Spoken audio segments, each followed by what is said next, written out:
Hey everyone, this is Chris Davis, your video and feature producer here at 4Player. Happy birthday to me. Here's my top 10 games of all time.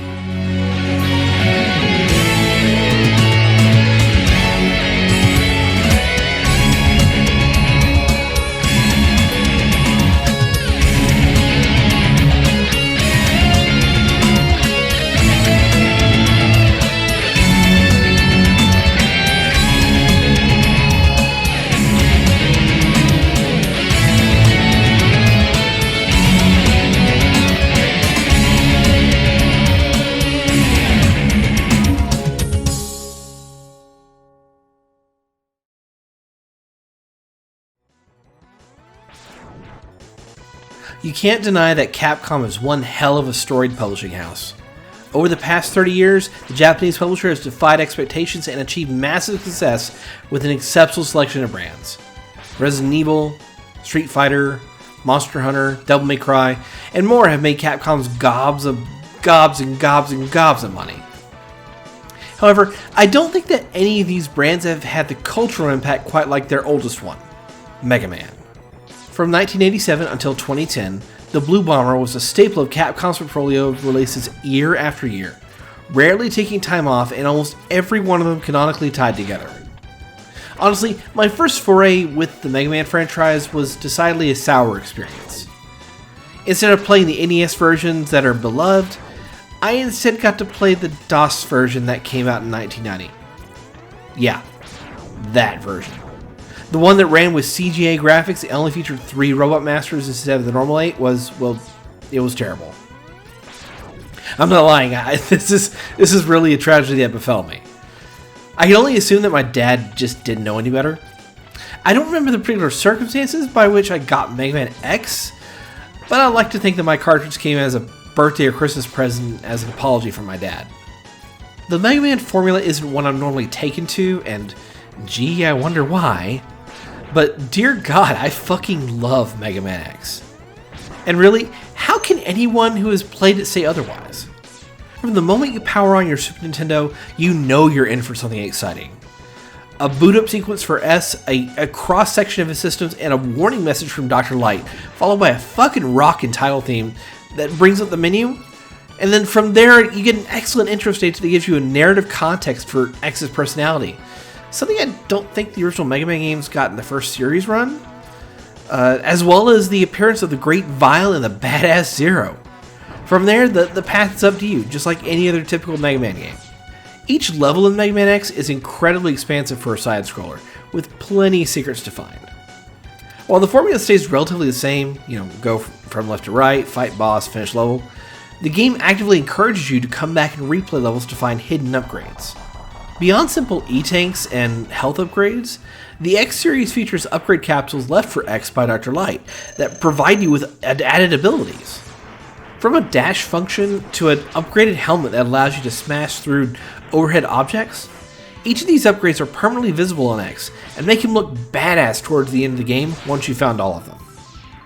It wasn't until years upon years later that I learned there was a secret upgrade that basically gives you Ryu's Hadouken, which is an instant kill on all enemies. It's fucking cool. I also cannot understate how exceptional the game's soundtrack is. Everything on tap here is great, and you shouldn't be surprised that I say this, as you've no doubt heard a number of exceptional covers over the years in the videos I've produced. Storm Eagle Stage, which you're watching and listening to right now, is one of my absolute favorites. Mega Man X is a joy to play and hasn't lost its luster in the 27 years since its release. While I can't say it made me a Mega Man fan overall, I never really had the pleasure of playing X2 or X3 or really any of the others, it did put the franchise on the map for me. I'm not certain whether Capcom particularly cares about Mega Man anymore, but if they want to return to it, I wouldn't mind a trilogy remake. Just suggesting something for you, Capcom.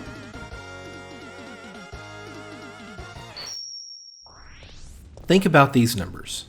Over the course of nearly 25 years, we've received 9 core titles, with 3 remakes, 12 spin-offs, and 7 live-action Hollywood budget films for Capcom's Resident Evil franchise, which clearly has no intention of slowing down anytime soon. All told, I've played a strong majority of the games and I've yet to really feel serious fatigue. Of the two main generations of gameplay Resident Evil has used over the years, I'm more enthralled by the classic horror formula of fewer enemies, puzzles, and more intimate level design and strict resource management. While I understand and appreciate the draw of the second generation's action focus and expansive level design, I feel like that goes against the original spirit of the franchise. While I love the original remake, and I would easily consider it to be top 10 material, I can't help but wear my love for Resident Evil 3 Nemesis on my sleeve. Capcom's 1999 title is a game that, for all intents and purposes, was never meant to achieve the success Resident Evil 2 did, which released 18 months previous. Originally intended as an expansion in Leon and Claire's adventure and featuring an entirely different protagonist than our heroine Jill Valentine, Capcom was at the time developing this in tandem to Code Veronica, and was only given the official numbering after it was determined that Hideki Kamiya's project, which would have been a canonical sequel to the second game, would not be ready in time for the announcement of the PlayStation 2, and was then subsequently cancelled. The Biohazard 3 Last Escape project was then scaled significantly to meet the deadline, and the rest is history. Resident Evil 3 is a remarkable game which, despite being pegged as a more action-oriented gameplay style compared to the previous entries, to me it's the scariest game in the franchise, thanks to its titular antagonist Nemesis. The idea of a persistent, nigh invincible monster stalking the hero is not a new concept, but for me, it was the first time in a video game I experienced that, and holy shit, does Nemesis sell the concept in spades. Nemesis is terrifying even when he's not on screen. You are being hunted. He's somewhere out there, and his sole purpose in existence is to kill the last remaining STARS members as Raccoon City falls apart around you. There are almost no safe places for Nemesis, save for actual save rooms scattered throughout the game, and even then, they're pretty scattered. If you linger too long in one part of town, he will eventually find you. And unlike most of the enemies in the game, Nemesis won't casually walk towards you like a polite monster would. No, this motherfucker instead fucking sprints at you, and then haymakers Jill, in between loading up rocket launcher rounds and firing them incessantly. He's a fucking walking nightmare. There's a lot more to love about Resident Evil 3 though, apart from Nemesis. Compared to the first two games, this one feels decidedly more fresh thanks to the emphasis on exploring Raccoon City instead of just trapping you indoors for the majority of the game. A live selection system was also implemented, and subsequently never really reused, that offered branching choices for dealing with major events, though they were mostly used to respond to a scripted Nemesis encounter. The game also featured a subtle randomization system for each playthrough, changing the placement of health and ammo pickups in addition to enemy encounters that could change based on your progress. What once might feature a flock of birds busting through a window could sometimes instead be a pack of dogs or a zombie or two popping in. Combined with a live select, the probability of two players experiencing the exact same run through is quite low actually. I love Resident Evil 3. It's a tremendously fun game that I feel is overshadowed by the rest of the series. The remake that came out in March was a bit of a disappointment, and feels like history repeating itself coming on the heels of the Resident Evil 2 remake, as it underutilized Nemesis and nixed a bunch of the exploration. But that being said, it was nonetheless exciting to see a remake come out of a game I already loved. Resident Evil 3 isn't the best in the storied franchise, but it doesn't need to be the best to be my most beloved entry.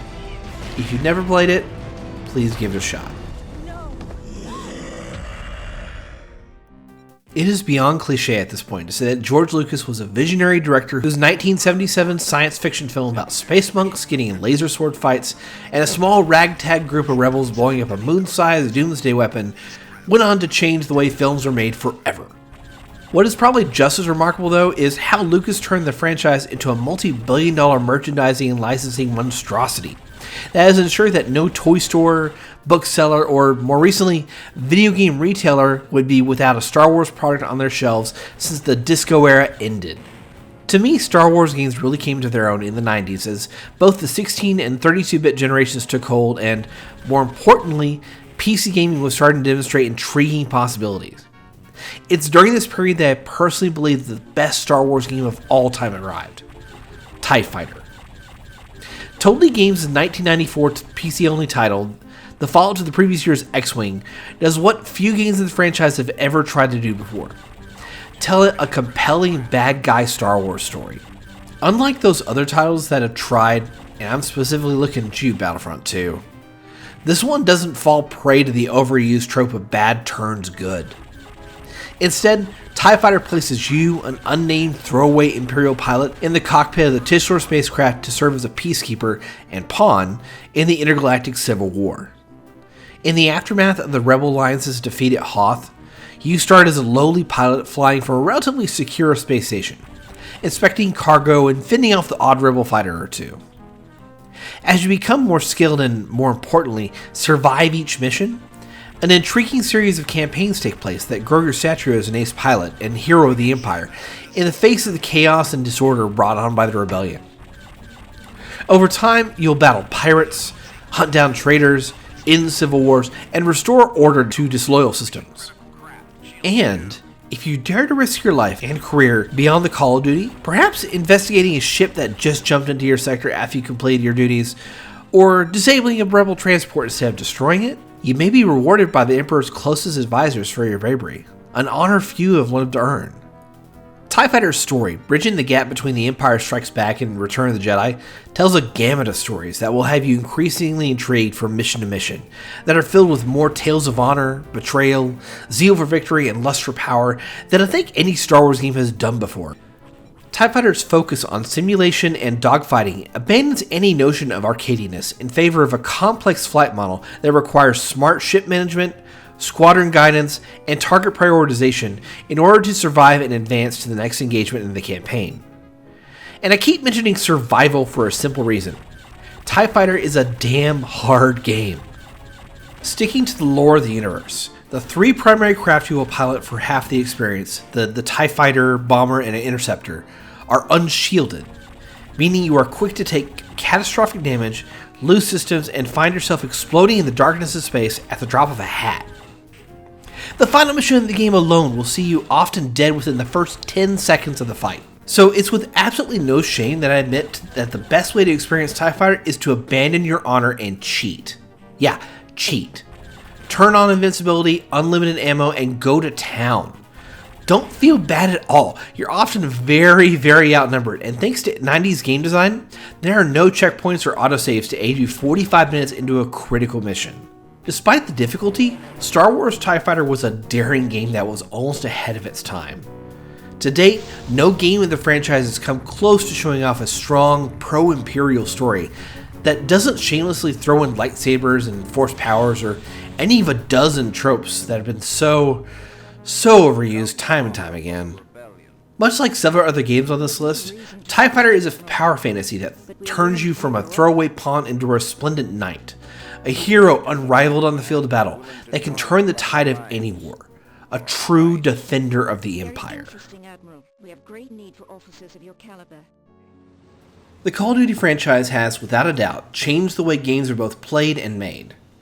In the 17 years since the first game arrived on PCs, each follow-up title has consistently been one of the highest-selling titles every year.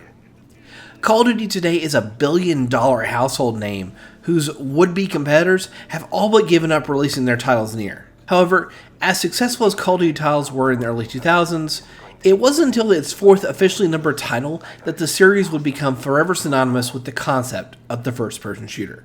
2007's Call of Duty 4 Modern Warfare was unlike any other shooter to come before it. 2 years into a new generation of consoles, the world was pretty much sick of World War II shooters. I mean, don't get me wrong. Few things in this world are more cathartic than shooting fucking Nazis in the face. But by the time Call of Duty 2 came out in 2005, there had been, conservatively speaking, about a gazillion of them. With new console hardware firmly in the market and an audience eager for something fresh, Modern Warfare blew people's minds at the game's reveal in E3 2007. The combination of that staged demo of All Gillied Up, that stunning announcement trailer, and a well-put-together multiplayer beta saw Modern Warfare go on to become the highest-selling game of 2007, with 13 million copies sold in just the first couple of years after its release, and earning Activision enough money to soon thereafter make the devastating decision to reorganize its entire business structure. But that's a gripe I have for another day. I don't think there's anyone that played Modern Warfare at launch that wasn't amazed by the campaign. From the incredible opening level aboard the cargo ship, to the final moments on the bridge deep in Russian territory, The entire run is a Michael Bay thrill ride, minus the mind-numbing noise that can come from one. Almost every level in the campaign is a showstopper. I probably replayed the campaign a dozen times over the years for no reason other than just the thrill of it. Mostly thanks to the inclusion of the game's arcade mode, which turns all the levels in the game into a point-based race to the end, with limited lives and a delightfully fun focus on racking up headshots and combos. At one point, I was number 8 on the world leaderboards for the 360 version of the game. So you can imagine my disappointment when no other game in the series brought back the arcade mode. But, again, rant for another time. As much as I love the campaign though, I was even more infatuated with the multiplayer suite. If there was one term I could use to describe Modern Warfare's multiplayer experience, it would be variety. Between a fair assortment of weapons that all felt unique, a groundbreaking weapon modification system, the 357 kill streaks, character perks, create a class, and an assortment of fairly balanced maps, there was plenty to keep you coming back for just one more match. Even though it's approaching midnight, you have to be awake in 6 hours, and your stomach's grumbling because you forgot to eat dinner. For real, Activision should have marketed Modern Warfare as a potential weight loss solution. But I digress. Call of Duty 4 is a game that many have tried to emulate, including the other studios under Activision's banner, but few have succeeded in replicating even a third of what made Infinity Ward's baby so lovable. Today, Infinity Ward is a completely different studio, with the departure of some of their finest talent in the wake of the Modern Warfare 2 bonus controversy. And the cracks are starting to show in Activision's focus on Call of Duty and nothing else. But, for the 7th generation of consoles, the Call of Duty name was synonymous with quality and fun, and it couldn't have been done without the exceptional work put into Modern Warfare. Through Call of Duty 4, I made great friends, and had hundreds upon hundreds upon hundreds of hours of fun that I'll never forget. Call of Duty 4 Modern Warfare is truly an amazing game. As I've mentioned on a good number of top 10 lists at this point, a great way for a game to earn its way into my heart is to empower the player, transforming them from a nobody character into someone that is deserving of the respect, the fear, the trust, and the relief your presence provides. Two most recent examples are id Software's Doom 2016 and Doom Eternal, building on the mythos around the player character and turning them into a bloodlusting, unstoppable juggernaut that may be more terrifying than the demons you are charged with slaughtering. However, I feel that no development team out there has nailed the empowerment fantasy quite like the Project Aces team has. For over 20 years, Namco Bandai's elite team of arcade flight simulator developers has consistently turned out game after game that makes you feel like a hero fighting for the good guys, but their absolute peak in my mind has to be Ace Combat 5: The Unsung War. Released in 2004 on the PlayStation 2 and following up on the groundbreaking success of Ace Combat 4 Shattered Skies, The Unsung War tells an adjacent story several years later of a much greater conflict, this time between two rival superpowers driven to war for unknown reasons. I honestly don't want to talk about the game's story in specifics though, as it's a great romp to play through and I feel like providing the details would spoil how awesome the game makes you feel as you progress. For this entry, you are decidedly not a lone wolf on the battlefield. Instead, you're a member of a squadron, and together, you will turn the tide of the war and uncover the mystery that surrounds the start of this intercontinental struggle. Much like Ace Combat 4, sure, you are mostly free to go about your missions as you see fit, but you now have the added bonus of being able to issue commands to your wingmen, making your actions feel more personable and providing a greater perspective to the flow of missions, rather than just flooding your ears with filler war chatter. On the whole, The Unsung War is mostly an iterative improvement on its predecessor, providing more missions, more planes, and a much grander story, but keeping all the basic gameplay mechanics exactly the same. This is exactly what the game needed to do though, and sadly that aspect was panned by some critics back in the day, which, shame on them. Shame on them. What cannot be disputed, however, is Ace Combat 5's soundtrack, as it's absolutely stellar. Series composer Keiji Kobayashi was given some incredible resources to bring the music to life with a budget that to not only demand a 4-disc soundtrack, something that's rivaled by only RPGs of these days, but also include full orchestral work by the Warsaw Philharmonic for the game's cutscenes. Kobayashi is an absolutely incredible composer, and may just be the secret backbone to everything Project Aces puts out. I know that this pick sounds like I don't have much to say about it, but the truth is there's isn't much I can add that shouldn't already convince you to try it. As one of the greatest titles on the PlayStation 2, and almost completely indomitable to the few contenders out there that would think they could dethrone them, Ace Combat 5 stands as the best arcade flight sim ever made. If you're even remotely interested in flight games, you'd be a fool to pass up the Unsung War. As I mentioned previously, I have a deep-rooted love for the arcade-style flight sim. However, until the late 90s, those sorts of titles were very far and few between, and on consoles like the Super Nintendo, they were almost non-existent. The best you could really hope for were Mode 7 games like Wings 2 Aces High and Super Strike Eagle. So, in lieu of rarer and decidedly clunkier experiences, my dad and I decided to opt for the 2D shooter genre, which had no shortage of titles to play. Twin Eagle, Captain Skyhawk, Gradius, Aerofighters, Strike Gunner STG, and many, many more became staple rentals at our local Hollywood Video, but there was one title above all others that I rented so many times that I eventually got a trip to the Toys R Us just to pick it up. UN Squadron. Based on the manga series Era 88 and published by Capcom in 1991, UN Squadron is, in my opinion, probably the best 2D shoot-'em-up I've ever played and is among the best of the genre. Though I never played the original arcade version, the Super Nintendo port of the game is a juggernaut of a fighter shooter, with gameplay elements you wouldn't expect from the genre. Playing as one of 3 pilots, each one comes with particular skills and trade-offs that make combat a bit more strategic in approach than most other shooters. Levels are not a random assortment or linear progression though. Upon startup, you are presented with a world map of a number of enemy bases and offensive threats that are steadily marching on your base. You have the choice to select which mission is priority and, after the outcome of the engagement, successful or not, the board progresses.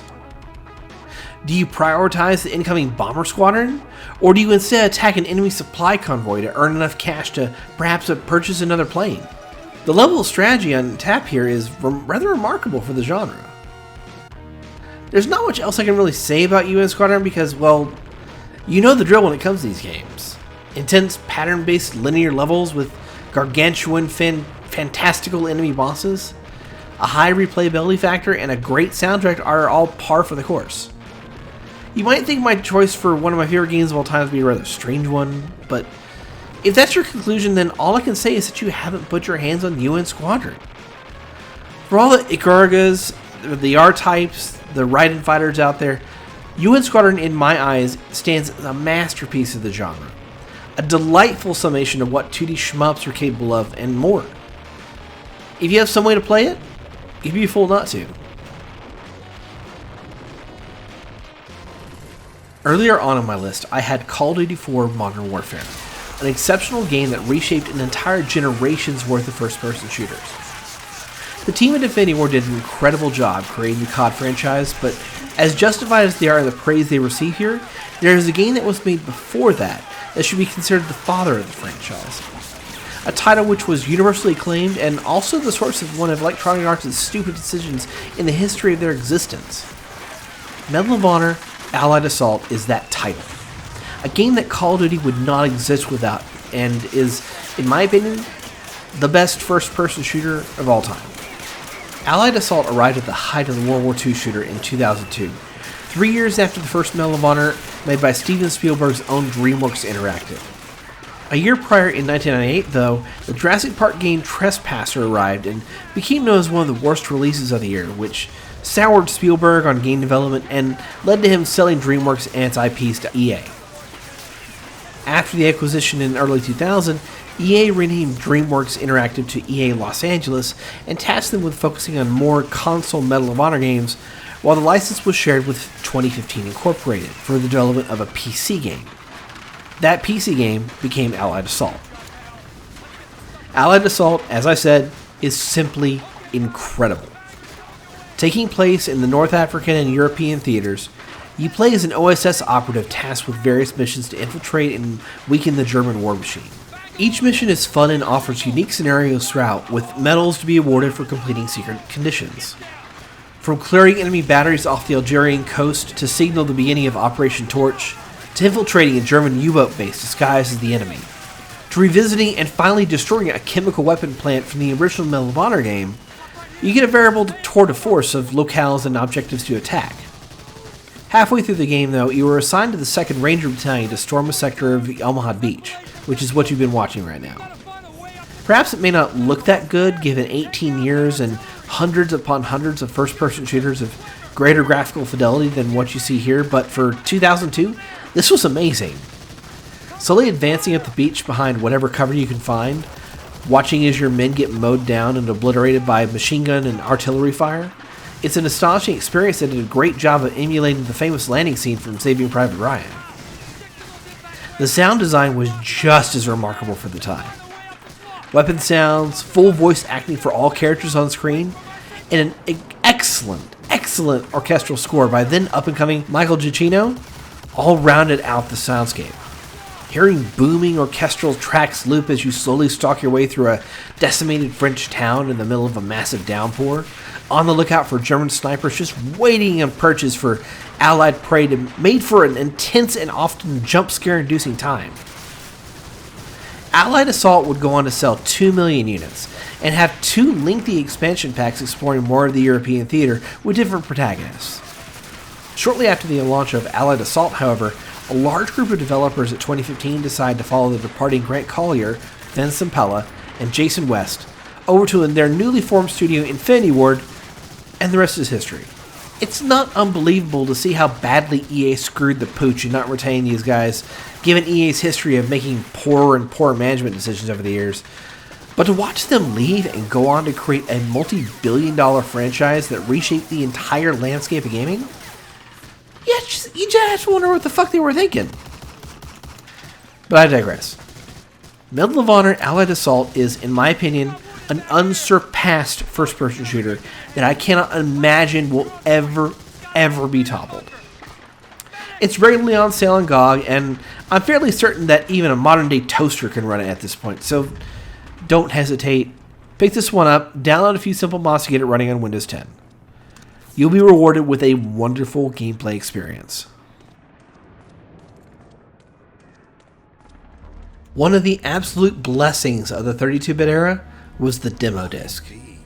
For a brief span in the 90s, as the popularity of CDs came into its own and discs became relatively cheap to mass print, Official PlayStation Magazine became a monthly source of exciting new content, not only read, but also play in a time where the internet was still built on a 56K modem experience and few outlets were taking advantage of it. Month after month, OPM would print discs with demos and trailers of all sorts of games, sometimes being the sole source of play for titles that would later be cancelled or never cross the Pacific.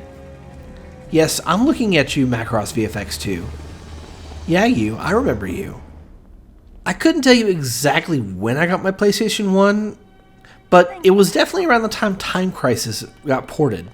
The purchase of the console being, quote, for the kids, unquote, but probably a good excuse so my parents didn't have to drag me and my brother to another arcade to play that gun game all the time. Sometime thereafter, I picked up a copy of OPM at our local grocery store, and on that month's demo disc was something called Metal Gear Solid.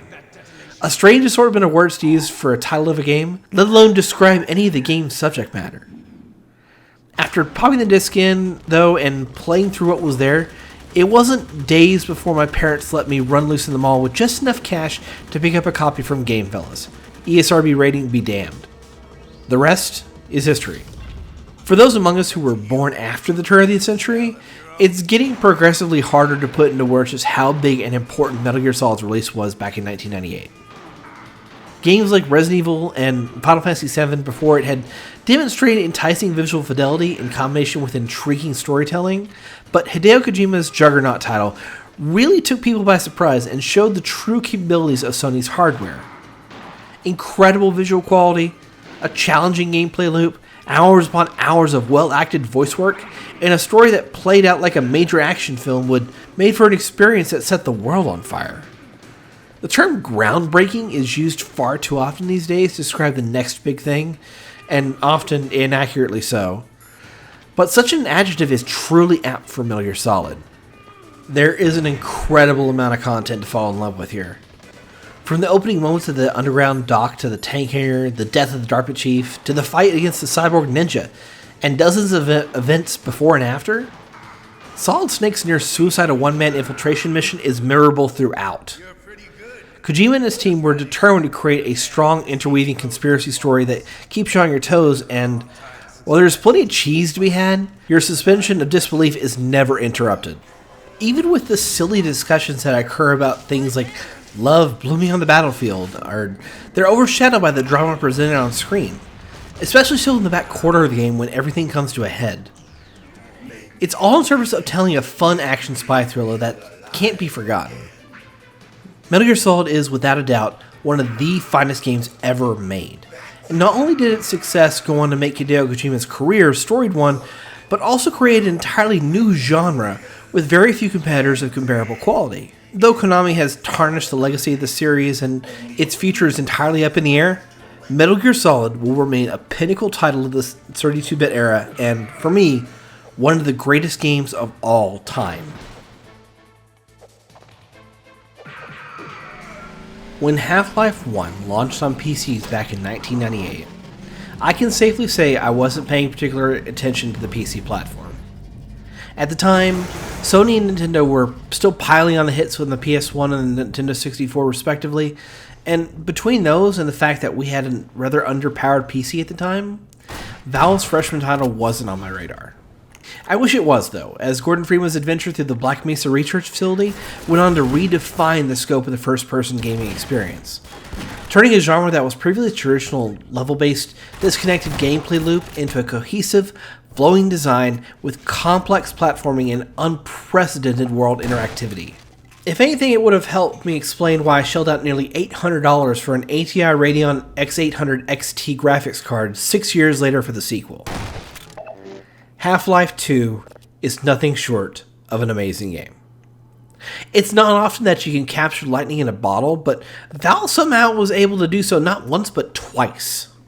From the moment the G-Man releases you from your interdimensional stasis chamber to the final moments of Episode 2, in which a devastating loss is heaped on you, in what is arguably one of gaming's greatest cliffhangers, the saga that has Dr. Gordon Freeman's journey to liberate Earth and defeat the extra-dimensional Combine Occupation Force is as captivating in 2020 as it was in 2004.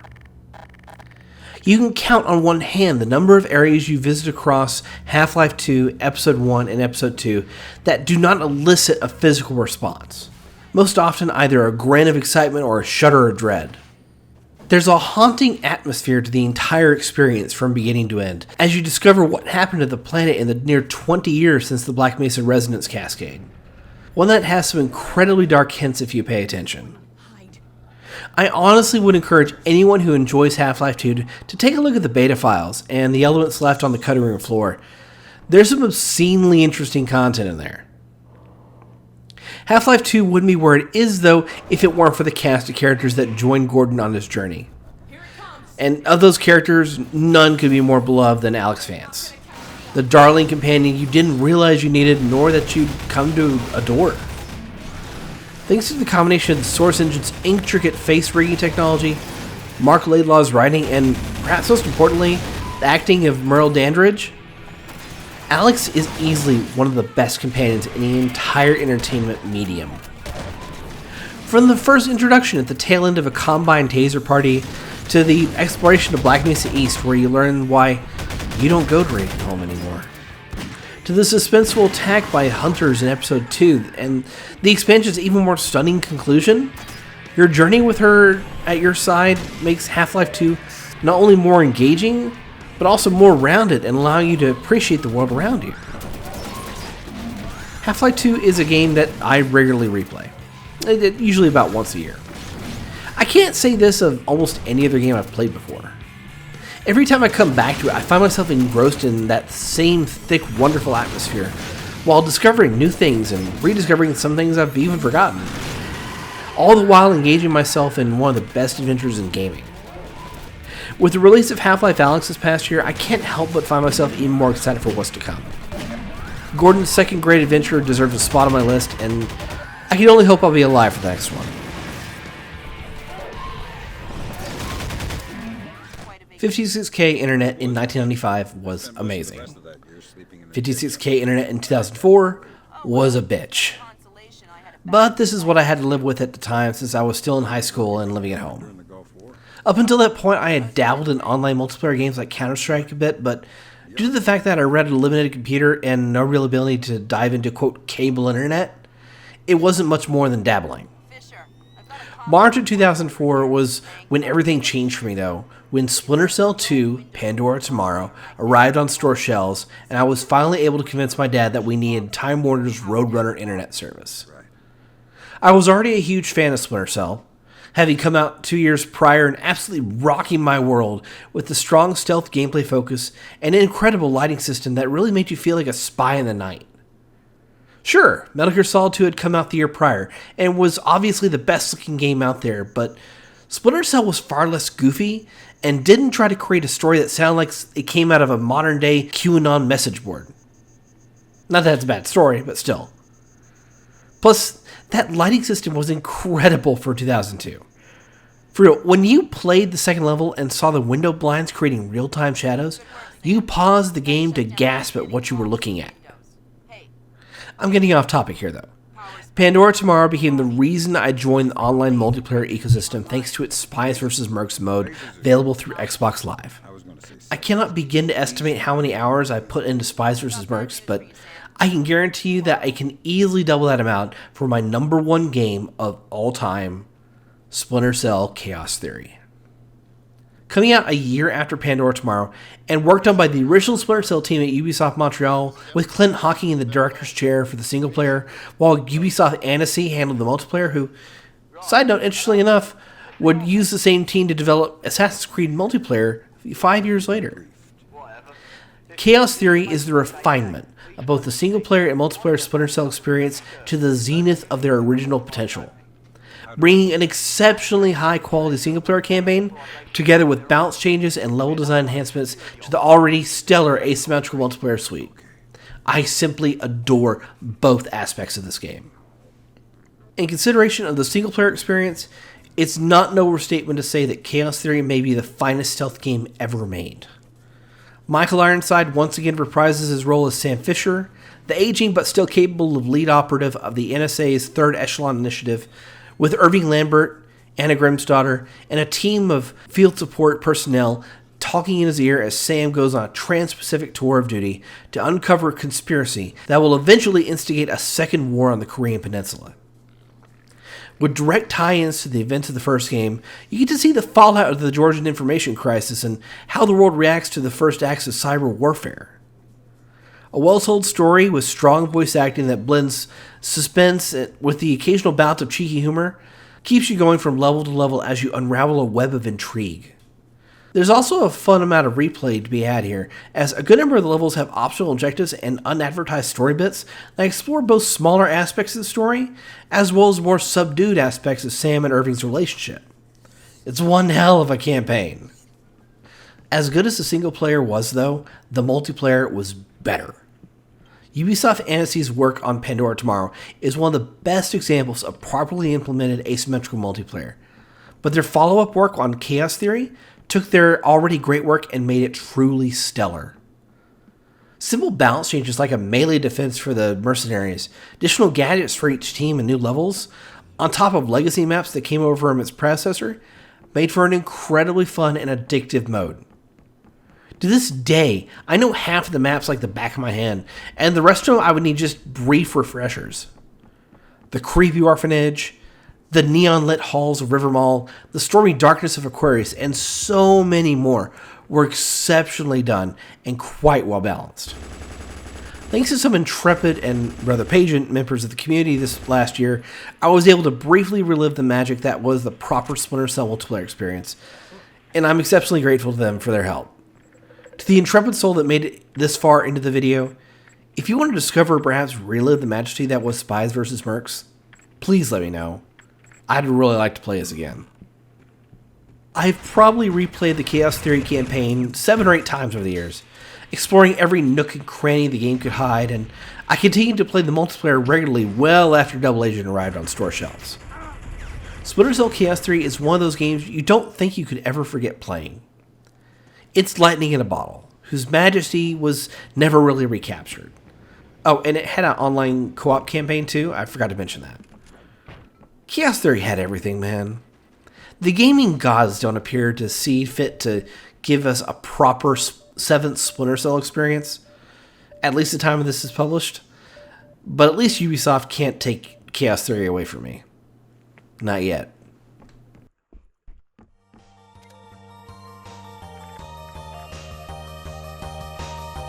Alright guys, that's it for me. Thank you very much for watching. Thanks for getting to the end of the video. I hope my choices kind of surprised y'all, and hope some of them didn't actually surprise you. This was not an easy video to make. None of these ever are, but I'm glad I finally got around to doing this. Thank you to our patrons for helping make this content possible. I'm going to try and push the guys to do one more of these before the end of the year, hopefully. Again, thank you very much. Catch you later.